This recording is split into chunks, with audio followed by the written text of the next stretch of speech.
சொல்கிறாங்கன்னு கேட்கணும். அது வீடியோ எடுத்துருவா ஒன்றும் சொல்கிறதுக்கெல்லாம் ஒன்றும் இல்லை. இல்லை இந்த கொடி பாணி நீங்கள் சொன்னீங்களா, அது ரொம்ப வரவேற்க வேண்டியது. உண்மை இல்லையா?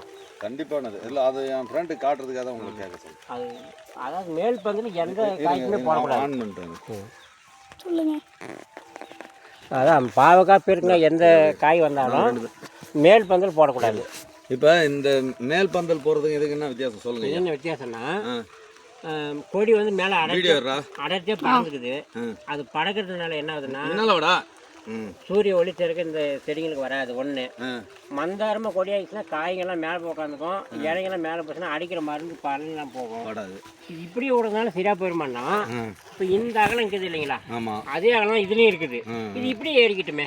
ஆமாம். அதனால ஒரு இது இந்த அளவுக்கு அடர்ந்து வந்துடும். இந்த அளவுக்கு நம்மளுக்கு கேப் கம்மியாக தான் வரும். கேப் நம்ம அறுக்கிறது நல்லா இருக்கும். அதனால இது அமுத்தின்னு வந்துடும். இப்படி கீழே குனிஞ்சினே நீங்கள் போகணுமாக்கும். அந்த மாதிரி பிரச்சனை இதில் வராது. சைடு பந்தல் தான் பெஸ்ட்டு. தருமபுரி மாவட்டம் பொன்னாகரம் வட்டம். இது என்ன ஒரு மாக்கனூர் வந்திருக்கோம். இந்த பாப்பா வந்து நம்ம ஊரில் சயின்டிஸ்டாக வந்தது, விருதாலத்தில் இருந்தது. அதனால் இவங்க வந்து நம்மளுக்கு ரொம்ப உயிர் நண்பர் ஆகிட்டாங்க, குடும்ப நண்பர் ஆகிட்டாங்க. இந்த இது பீர்க்கன் தோட்டம் போட்டிருக்காங்க. நம்ம ஏரியாவெல்லாம் வந்து மேல் பந்தல் போட்டு தழை அடத்திக்கிட்டு காய்க்காது, சூரிய ஒளி கீழே கிடைக்காததுனால இவங்க வந்து இந்தமாரி இந்த ஐடியா பண்ணி இந்த கொடியை கட்டி இந்த கொடியை திரும்பி வளைச்சி இதிலே விட்றதுனால திரும்பி வர்றதுனால இது நல்லா இருக்குன்னு சொல்கிறாங்க. இவங்க முழுக்க இயற்கை அவசியமாக பண்ணுறாங்க. ஒரு நஞ்சு இல்லாத உணவாக மக்களுக்கு கொடுக்கணும்னு சொல்கிறாங்க. அதனால தான் இவங்க பொண்ணு இன்றைக்கி வந்து இந்தியா லெவலில் ஒரு பிஹெச்டி பண்ணிவிட்டு மத்திய கவர்மெண்ட்டில் கோவாவில் வந்து ஒரு சயின்டிஸ்டாக இருக்காங்க. இவங்க வந்து நம்மளுக்கு ஒரு இந்த விவசாயத்தோடைய ஒரு புனிதமான இது எங்கெல்லாம் கூட்டாளியாக உண்டாக்குது பாருங்கள், எவ்வளோ பேர் நட்பாக உண்டாக்குது. நம்ம கூட பிறக்காத அண்ணன் தம்பி மாரி இவங்க இருக்காங்க. இந்த தோட்டத்தெல்லாம் ஒரு ரவுண்ட் எடுறா தம்பி. காய் பாருங்க, நல்லா தான் வந்து அருமையான காய் நல்லா தான் வந்துருக்கு. இப்போ நம்மளை சுற்றி விஷமாக கொடுக்குறாங்க. இது நஞ்சு இல்லாத விஷம் இல்லாத மக்களுக்கு கொடுக்கணுங்கிறாங்க. இப்போ நம்ம தாய்ப்பால்லே விஷமாகி போச்சு. இது வந்து இந்த பீக்கங்காயை ஒரு மருத்துவ குணம். இந்த தோலை கூட சட்னி அரைக்கலாம், துவையல்னு சொல்லுவாங்க. துவையல் செஞ்சோம்னா இந்த மூலம் வியாதிக்கு அவ்வளோ ஒரு பெனிஃபிட்டாக சொல்கிறாங்க. இதோடைய தோலை வந்து சட்னி விட்டுணும் மேலே சொல்லி நம்ம இஞ்சி பூண்டு வெங்காயம் எப்படி துவையல் பண்ணுறோமோ அது பண்ணி ஒரு வாரத்துக்கு 2 முறை சாப்பிட்டு வந்தோம்னா மூலம் வியாதி இருக்காது. மூலமே இருக்காதுன்னு சொல்கிறாங்க. மூலம் நிறைய பேர் இப்போ வந்து இந்த மூலம் எதனால் உற்பத்தி ஆகுதுன்னா உடம்புடைய ஹீட்டு, கால சூழ்நிலை, பருவ மாற்றங்கள். ரெண்டாவது வந்து எல்லாம் பிளாஸ்டிக் சேரில் உட்கார்றதுனால தான் மூலம் அதிகமாக வருது.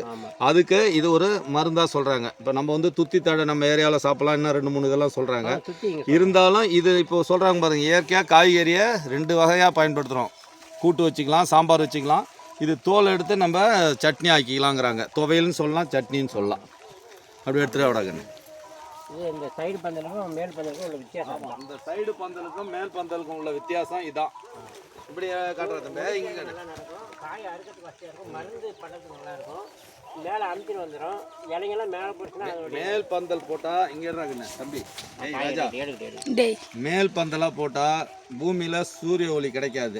ரெண்டாவது வந்து எந்த மருந்து ஜீவாமிர்தம் மீன் அமிலம் எல்லாமே தழை கரைசல்லாம் அடிக்கிறாங்க, அது தழைக்கு மேலே படாது. அதனால இந்த சைடு பந்தல் போட்டால் தான் நல்லா காய்கறி வைக்கும். இது நம்ம கடலூர் மாவட்டத்தில் இந்த மாதிரி யாரும் பண்ணலைங்க. இங்கே உங்கள்கிட்ட வந்ததுக்கு ஒரு அனுபவமாக இருக்கு. கொம்பு நட்டுட்டோம்னா 4 பக்கமும் கம்பி எடுத்துக்கலாம். ஆனால் இதில் மட்டும் 5 கம்பியோ 4 தேவைப்படுற அளவுக்கு ஹைட் பண்ணிக்கலாம். இந்த மாதிரி 4 வரி விடணும். 4 விடலாம், 5 கூட விட்டுக்கலாம். உங்களுக்கு ஸ்டோல் போடாதுன்னா 6 கூட விட்டுக்கலாம். ஏறி இறங்கிக்கும், ரொம்ப வசதியாக இருக்கும்.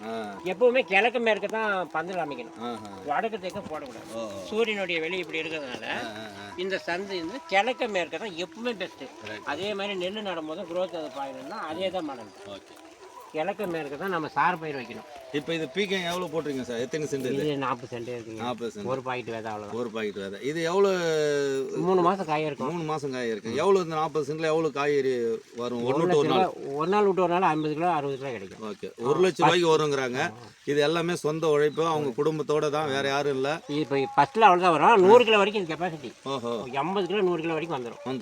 இப்போ ஒரு 15 ஒரு மாதம் வரைக்கும் கம்மியாக இருக்கும். ஆமாம். அதுக்கு பிறகு அப்புறம் லாஸ்ட்ல இடையில குறைஞ்சிரும்.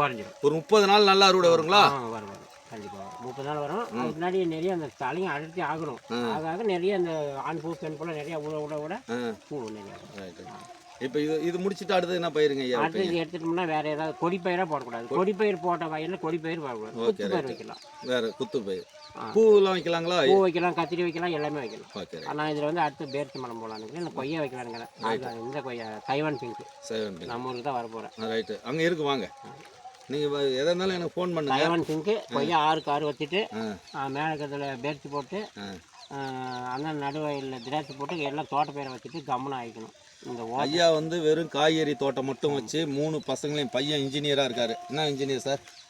ஐடி ஃபீல்டில். ரெண்டாவது பொண்ணு எம்எஸ்சி ஃபிசிக்ஸ் முடிச்சிருக்குது. ஃபஸ்ட்டு பொண்ணு வந்து பிஹெச்டி மத்திய கவர்மெண்ட் மூலியமாக சயின்டிஸ்ட் ஆகி இன்றைக்கி வந்து நம்ம ஊர் விருதாலத்தில் வந்து விருதாலம் கேவிக்காவில் வந்து 1 மாதம் ட்ரைனிங் எடுத்தாங்க. அப்போ வரும்போது தான் நம்ம இவங்க அறிமுகமானாங்க. இவங்க பொண்ணு தேவையான்னு சொல்லி இன்றைக்கி கோவாவில் வந்து மத்திய கவர்மெண்ட்டில் ஒரு பெரிய சயின்டிஸ்டாக எடுத்து கடல் பகுதியில் என்ன மாசூல் விளைய வைக்கலாம் அப்படின்னு சொல்லி ஒரு பெரிய சயின்டிஸ்டே இவங்க பொண்ணு ரிசர்ச் பண்ணிகிட்டு இருக்காங்க. அதுக்காக இவங்க ஒரு கல்யாணத்துக்கு வந்ததுனால ஐயாவை பார்க்க வந்தேன். அந்த தோட்டத்தை சுற்றிட்டு அப்படியே ஆன் பண்ணி எடுங்களா, நல்லா வீடியோ எடுங்க தம்பி.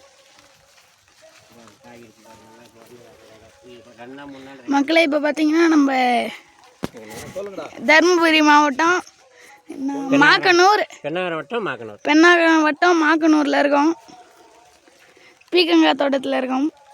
பாருங்கள் மக்களே, பீக்கங்காய் சூப்பராக இருக்குது. இவ்வளோ நேரம் டீட்டெயில்ஸ்லாம் கேட்டிருப்பீங்க, புரிஞ்சிருக்கும் அப்படின்னு நம்புகிறேன். ஒரு லைக் போடுங்க, ஷேர் பண்ணுங்கள். சூப்பராக வச்சுருக்காங்க மக்களே. அதுவும் நம்ம இந்தமாரி குச்சின்ட்டோம்னா மேலே பந்தல் மாரி போட்டால் சூரிய ஒளி வளருதுன்னு இந்த தாத்தாவே இப்படிலாம் ஐடியா பண்ணி போட்டிருக்காரு. அதுக்கு இவருக்காக ஒரு லைக்கை போட்டு சப்ஸ்கிரைப் பண்ணி விடுங்க மக்களே. அப்படியே கமெண்ட்டில் ஏதாவது உங்களுக்கு அந்த தாத்தாவை பற்றி போட்டு விடுங்க. இங்கே பாருங்கள், அதுவும் அவளோட மூளையை ஒரு குச்சை நட்டு அதில் கவரை கட்டி அதில் கொடியை படர விட்டுருக்காரு மக்களே. வேணுன்னா இவருக்கு கொடி எக்ஸ்ட்ரா போச்சுன்னா மேலேயும் கட்டிக்கலான்னு ஐடியா பண்ணிருக்காரு மக்களே. ஒரு ஐடியாவுக்காகவே ஒரு லைக்கை போடுங்க. பாய், சி யூ, டாடா.